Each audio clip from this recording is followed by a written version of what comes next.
London newspapers scream of a deadly curse, stalking anyone who dared to disturb a forgotten boy king's tomb deep beneath the Egyptian sands. 2 decades earlier, the story truly begins in the scorching Valley of the Kings, where British archaeologists hunt obsessively for a missing royal tomb. Archaeologist Howard Carter, stubborn and meticulous, spends years digging fruitlessly as patrons lose faith and funds. Yet he insists a hidden tomb remains nearby. Wealthy aristocrat Lord Carnarvon bankrolls Carter's final season, a last gamble of money and reputation in search of one spectacular archaeological discovery. In November 1922, workers uncover a stone step buried beneath rubble. Carter senses history humming beneath his boots and orders excavations redoubled immediately.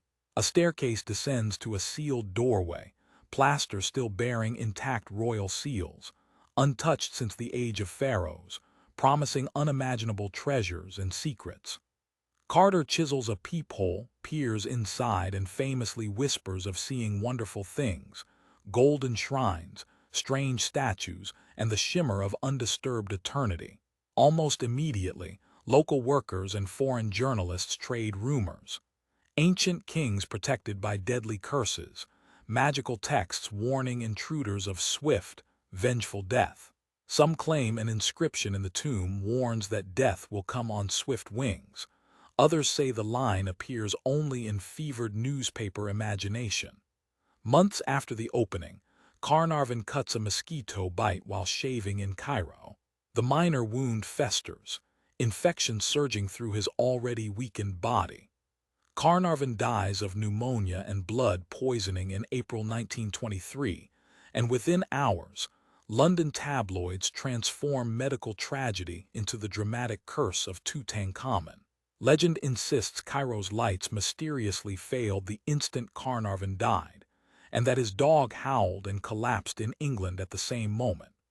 Over the years, journalists compile lists claiming dozens of tomb visitors died strangely, weaving coincidences into chilling narratives of a long-distance supernatural assassin.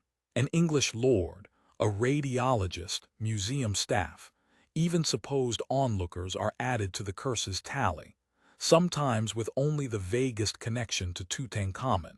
Yet many key participants, including Howard Carter himself, live for years afterward.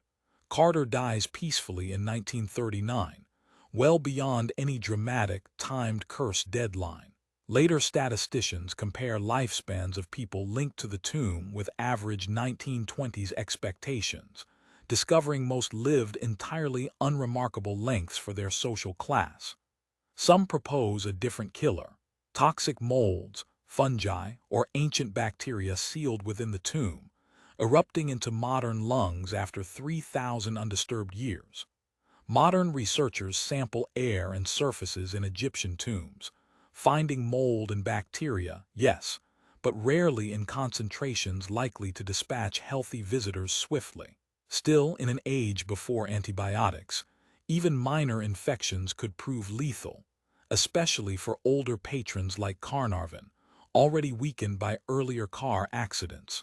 Another speculation suggests priests smeared doors or treasures with ancient poisons, a deliberate chemical curse designed to wound any grave robbers touching sacred property.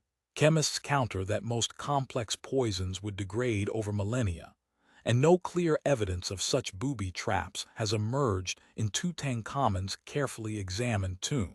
Some historians argue belief itself can kill, that suggestion, anxiety, and relentless media attention may worsen health, shaping how coincidences are remembered or invented. Writers of the 1920s loved occult thrills. They curated deaths fitting their storyline while quietly ignoring the long, mundane lives of countless other participants. Egyptian commentators bristled, seeing Western talk of curses as exoticism, overshadowing real achievements of archaeology and the pharaoh's role in national identity. Yet despite rational explanations, the pattern of deaths, rumors of lights failing, and eerie coincidences still whisper seductively from the edges of recorded history. Medical records and statistics lean toward natural causes, but the human mind prefers a dramatic plot, turning random misfortune into a haunting, coherent legend. Within the stone chambers themselves, there is no inscription clearly promising revenge, only prayers for the king's safe journey through the dangerous afterlife beyond. So, curse or coincidence, poison or pathogens, media myth or something stranger still, what truly haunted King Tut's excavators? Comment your theory and decide yourself.